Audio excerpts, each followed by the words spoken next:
Nagsana ang mga mamimili ng bulaklak sa Dangwa sa Maynila. Si Vel Custodio sa detalye live. Vel?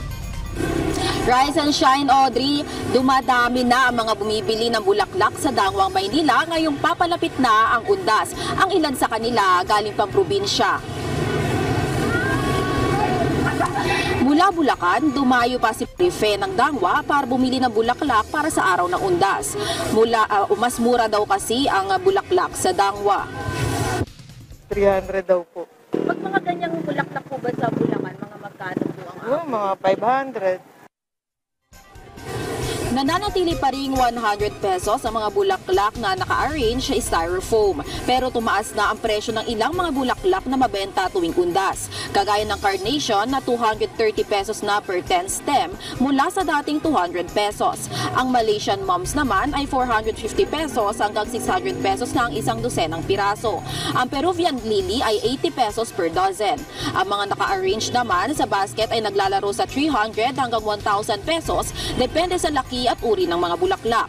Ayon sa nagtitinda ng bulaklak, pwede namang tumawad kung maramihan ang bibilhin. Pero kapag isa o dalawa lang, ay lugi na sila dahil tumataas na rin ang presyo ng angkat nila sa supplier. Wala po kami nagpapakon kasi ma'am kasi mahal na rin po kasi ng mga bulaklak ngayon mami. Start po siguro mga 31. Magkataas na po ng mga bulaklak po.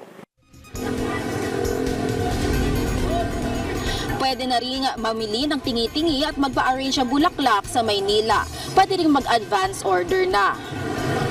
Meron naman po nag-advance po order sa online po. Pero mas marami po pag harap-harapan pong family po. Tumatagal naman ang 4 na araw hanggang 1 linggo ang bulaklak. Inaasahang tataas pa ang presyo ng bulaklak hanggang bukas. Kung wala na kayong oras sa pumunta sa Dangwa, pwede ring mamili sa mga nagtitinda ng bulaklak at kandila dito sa Manila North Cemetery.